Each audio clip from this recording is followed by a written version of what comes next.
Hello, good evening, and welcome back. So, today we are going to learn regional trading blocks. So,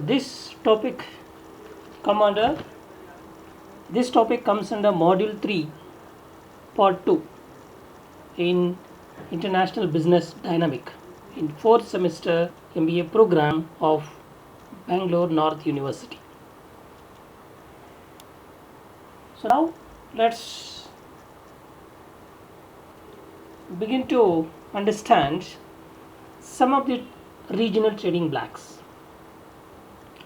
So basically these trade block is free trade zone or near free trade zone formed by one or more tariffs and trade agreements between two or more countries.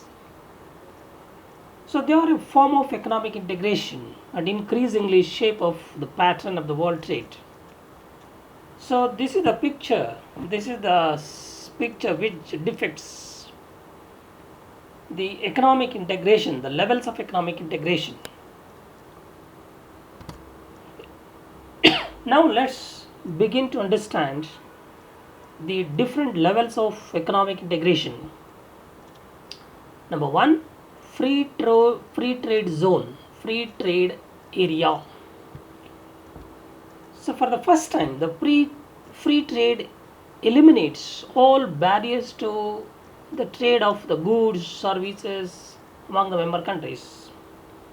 So let's have the examples of free trade areas like European Free Trade Association, in which Norway, Ireland, Liechtenstein and Switzerland, these are the member countries.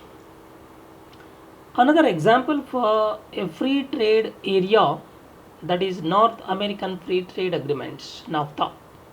It includes US, Canada and Mexico, these are the members. Second level of economic integration is a customs union.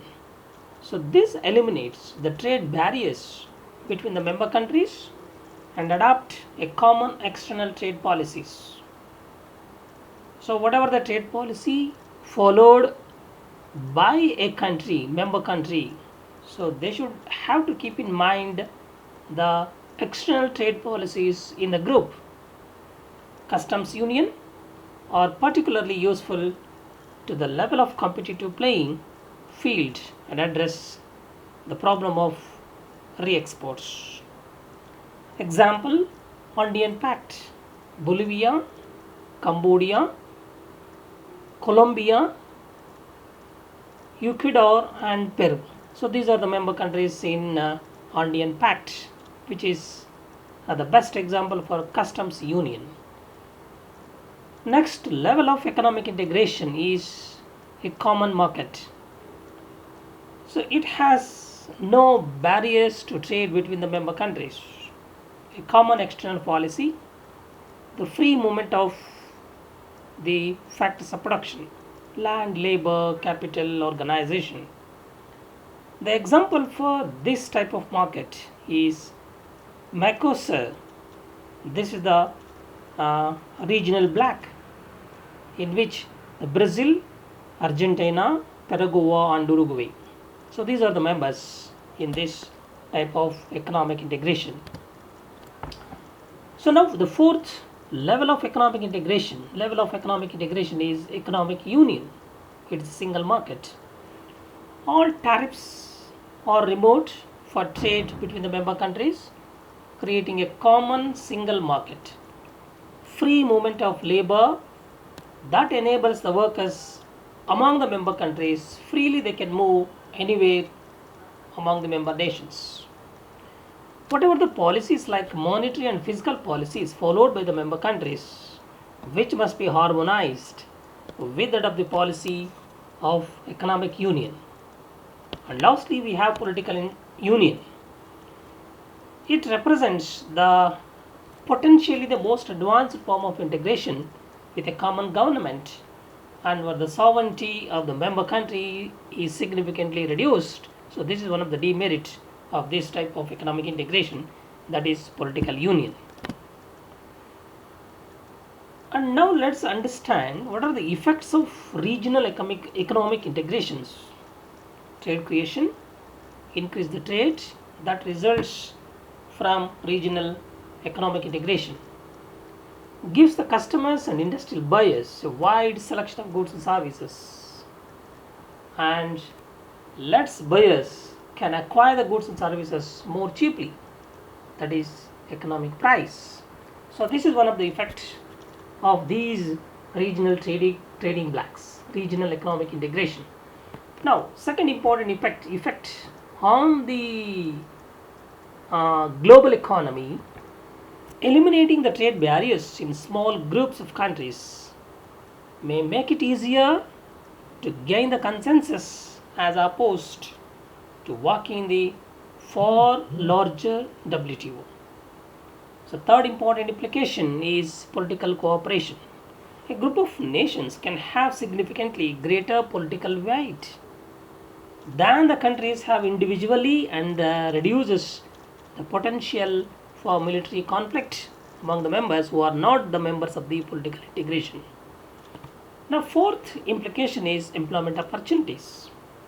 So regional integration can expand the employment jobs that enable the people to move from one country to another country for work or to earn the higher wages. So that is one of the merit or the impact of economic integration.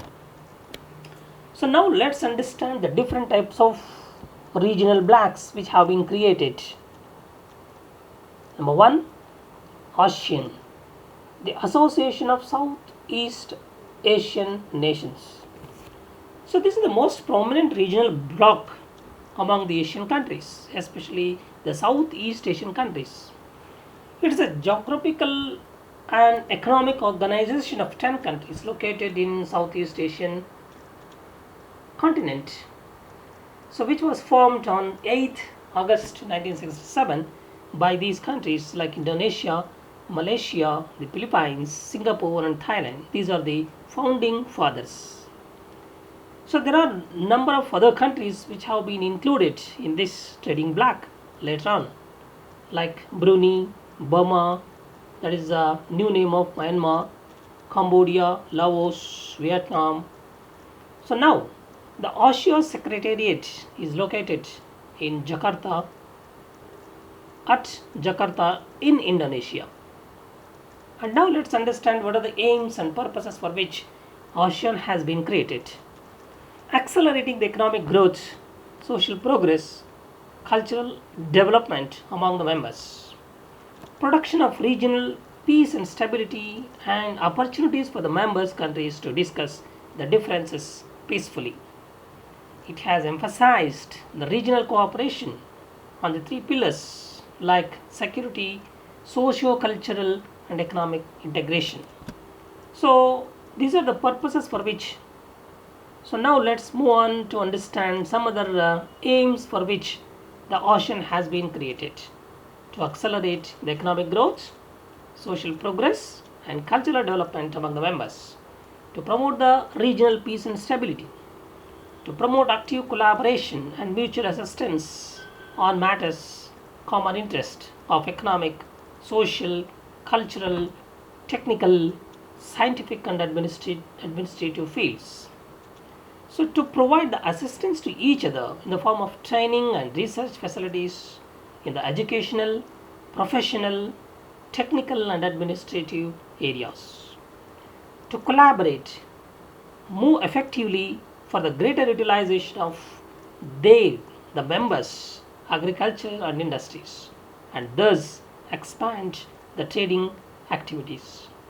To promote the Southeast Asian studies and to maintain the close and beneficial cooperation among the member nations. So these are the purposes and aims for which the ASEAN has been established.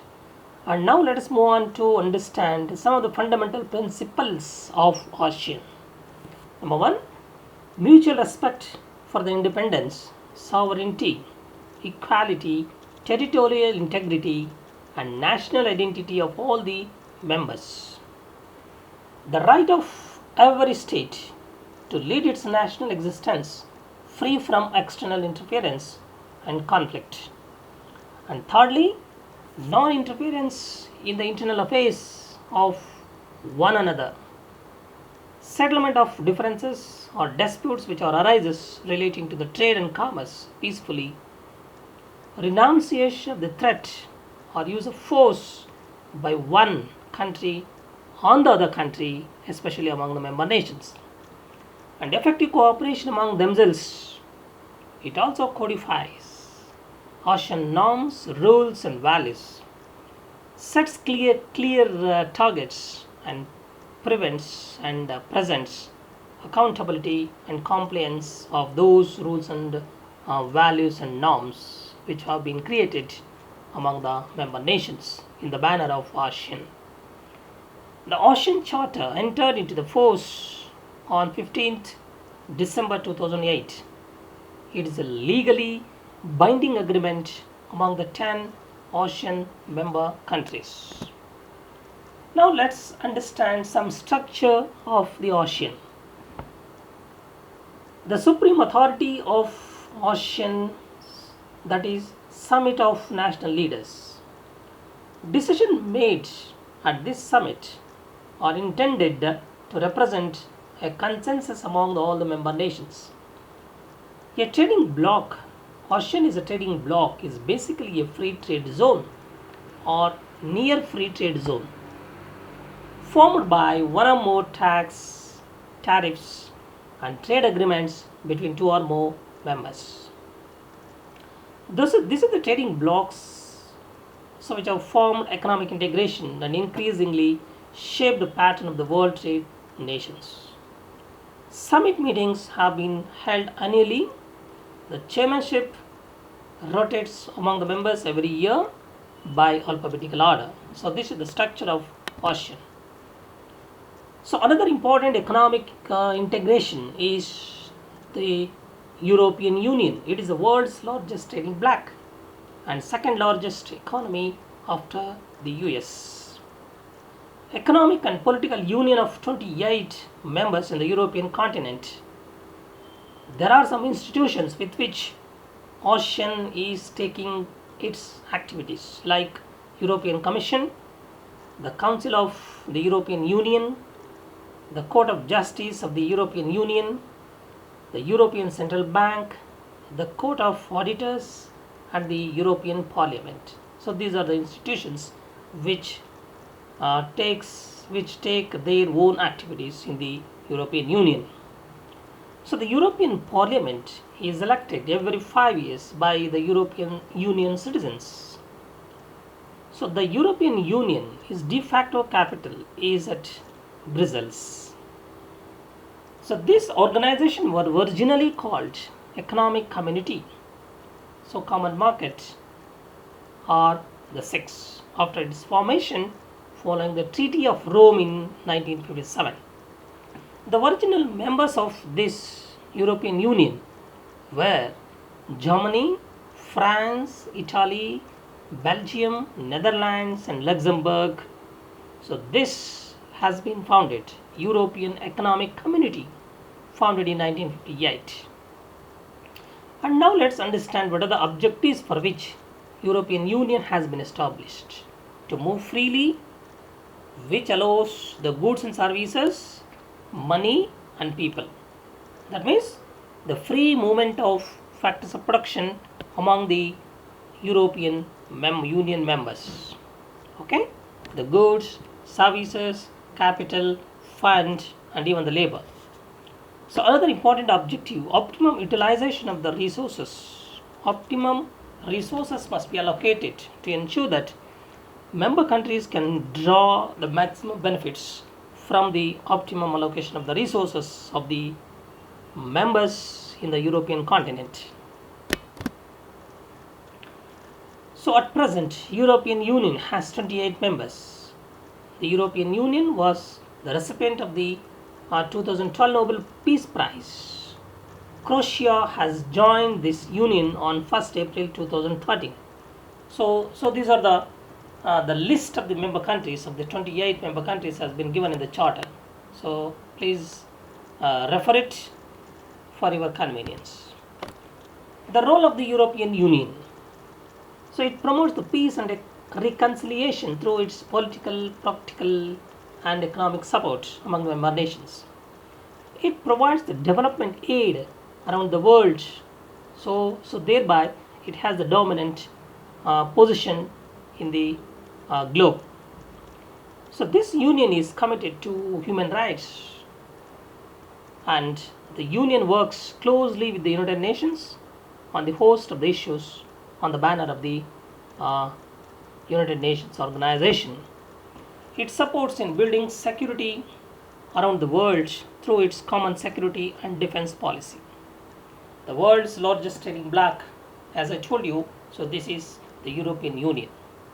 It has four main institutions with which activities of the European Union is being taken place. Number one, the Council of Ministers, the European Commission, the European Parliament, and the European Court of Justice.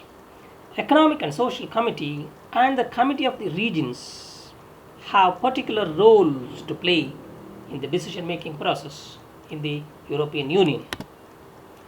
So now let's understand these institutions of the European Union one by one. Council of Ministers. So this is the decision making body comprising of all the ministers of the member nations. The presidency of the council is held by each member state on rotation basis for a period of 6 months. The country holding the presidency hosts a meeting every 6 months known as European Council. The European Commission, the European Union administrative and executive body, is headed by 20 commissioners who are charged with implementing European Union policies and legislations. The commissioners who serve for the 5 years duration, who are nominated by the national governments among the member nations and approved by the European Parliament. The headquarters of the European Union is in Brussels. The Commission is driving force in the European Union institutional system. It has the right to initiate the draft legislation and therefore present the legislative proposals before the Parliament and the Council. So the Union Executive Body, so this is the Union Executive Body, Commission is the Union Executive Body. It acts as a guardian of the treaties and the Court of Justice. It represents the Union on the international stage and negotiations in the field of trade and cooperation at the global level. So next, the institution of the European Union is the European Parliament. So this is democratically elected body who is having 627 members who are elected for the 5 years duration. So with the staff of 3,850, so this parliament is being undertaken its activities. So what are the activities undertaken by this European Parliament? Number one, it shares with the Council the power to legislate, and that is to adapt the European laws and regulations. It shares the budgetary authority with the Council and can therefore influence European Union spending. The budget is being passed before the European Parliament. It exercises democratic supervision over the Commission. It approves the nominations of commissioners. It also exercises the political supervision over all the institutions in the European Union. Next institution is the European Court of Justice. So it is based on Luxembourg and has a judge for each member state. Adjudicates on all the issues and disputes which are there before the European Union. The judges who sit for a period of 6 years. So this is all about the European Court of Justice. And now let's understand another important, the international bloc, that is called NAFTA, Economic Union or Trading Bloc. The name itself, expansion of NAFTA, is North American Free Trade Agreement. It is a comprehensive trade agreement that sets the rules of trade and investment between Canada and US and Mexico. So these are the three founding fathers of NAFTA. It came into force on Jan 1st, 1994, and has systematically eliminated most of the trade and non-trade barriers and to lead to free trade and investment between these three member nations of the NAFTA. And now let's understand the objectives of NAFTA: to promote the conditions of fair competition in the free trade area, increase substantial investment opportunities among the members, and provide adequate, effective protection and enforcement of intellectual properties in each of the member nations, and create effective procedure for implementation and application of this agreement, for its joint administration, and for the resolution of the disputes which arises while trading among the members, to establish a framework for further trilateral, regional and multilateral cooperation among the member nations. So now let's move on to understand another important economic union, or the trading bloc, that is called SAARC. So this association has been established on 8th December 1985, when the government of Bangladesh, Bhutan, India, Maldives, Nepal, Pakistan and Sri Lanka formally adopted its charter, popularly known as Dhaka Charter. So what are the main objectives for which this SAARC has been created? Providing for promotion of economic and social progress, cultural development within the nations in Southeast Asian region, for friendship and cooperation with other developing nations also, which are there in the Asian countries, Asian continent. Afghanistan, it has joined this union in 2007. The meetings of the heads of the states are usually scheduled every year. Meetings of the foreign secretariats held twice annually. The headquarters of the SAARC is in Kathmandu, Nepal. The main goal of this association is to accelerate the progress of economic and social development among the member countries through joint action in the agreed areas of cooperation. The foreign ministers, at their first meeting in New Delhi in August 1983, formally launched the integrated program of action through the adoption of Declaration of South Asian Regional Cooperation. Second, at the first summit held at Dhaka from 7th to 8th, 2 days, in December 1985. So this charter has been adopted and formally, so this SAARC has come into existence. Now let's move on to understand some of the objectives for which the Dhaka Charter has created. Number one, to promote the welfare of the people in Southeast Asian nations and improve the quality of life. To accelerate the economic growth, social progress and cultural development in the region.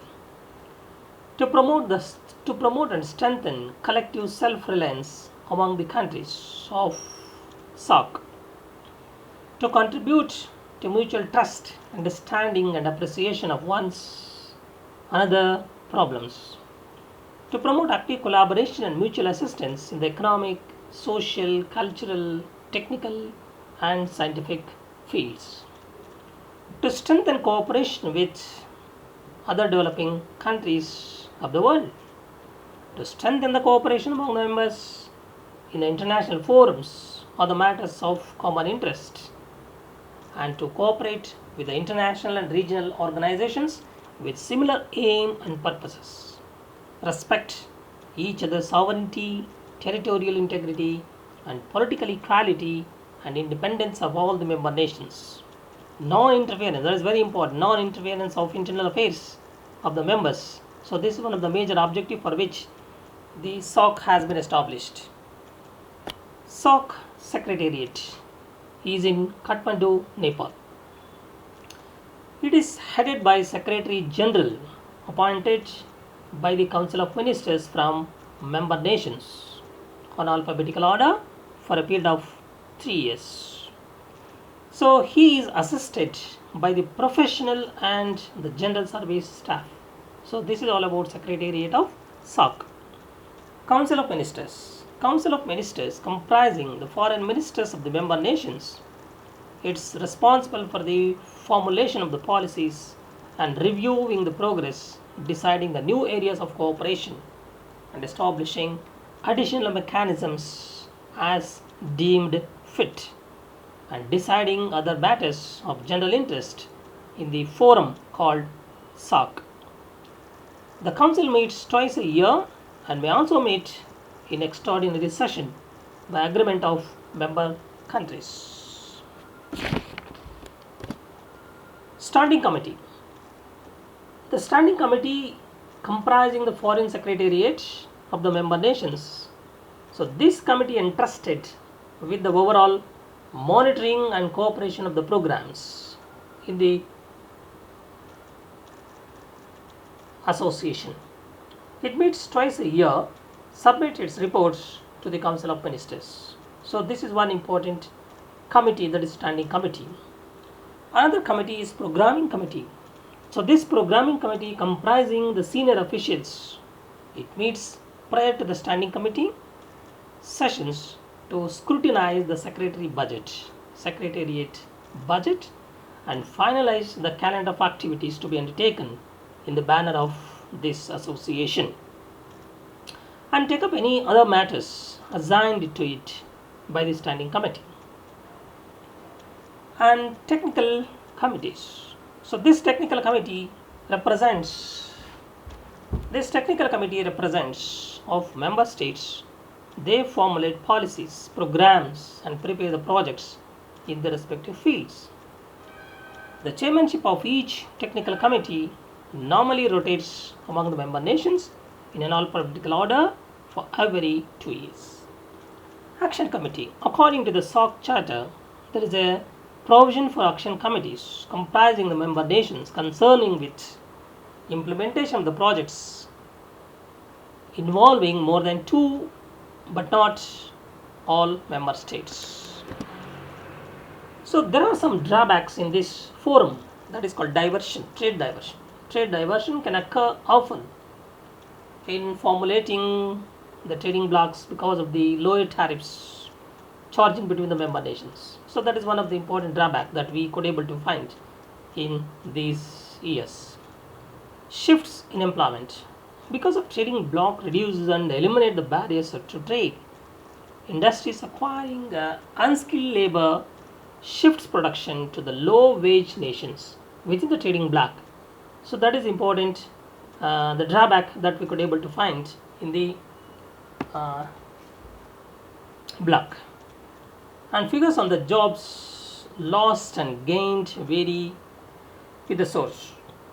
And loss of national sovereignty. Successful levels of integration require nations to surrender more sovereignty.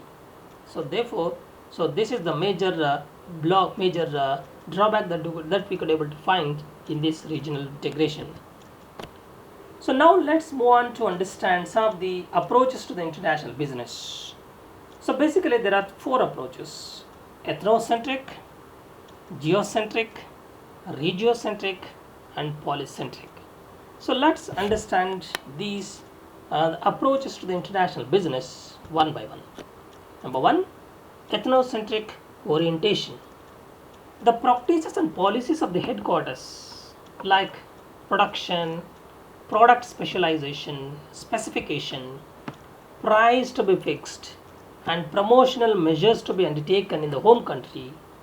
So the same thing will be applicable to the entire the subsidiaries which are located in different foreign countries. The major drawbacks: the cultural short-sightedness and does not promote the best and brightest in the firm. So this is one of the important drawback that we could able to find in the ethnocentric approach to the international business.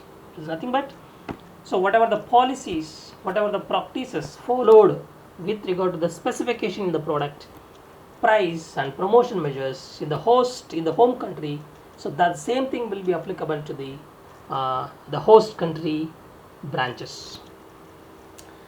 Second important the approach to the international business is regiocentric approach.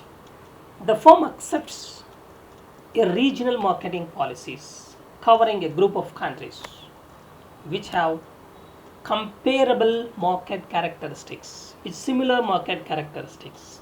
For example, countries like Pakistan, India and Bangladesh, these three countries which are similar characteristics in the market. So therefore, they possess a strong regional identity. So this type of the orientation towards the international business is also benefited for the MNCs. So third important orientation is geocentric orientation. The firm accepts a worldwide approach to marketing and its operations become global. So wherever they have the branches, they have marketing activities and operational activities, production activities, one single approach is followed for the entire globe. In global enterprise, the management establishes manufacturing and processing facilities around the world in order to serve the various regional and national markets through a complicated but well coordinated system of distribution network. Lastly, the polycentric approach. So it attempts to organize its international marketing activities on a country to country basis, polycentric, on the basis of marketing preferences in each and every country. So the situation in each and every country is taken into consideration. Each country is treated as separate entity before the MNC, and individual strategies are followed and worked out according to the particular host country environment with regard to the marketing, production and demand, etc. It could be more suitable for the firms seriously committed to international marketing and have its resources for investing abroad for further and long-term penetration into the chosen markets. So this is all about the economic integration. So thank you for listening. Thank you again. Have a good day.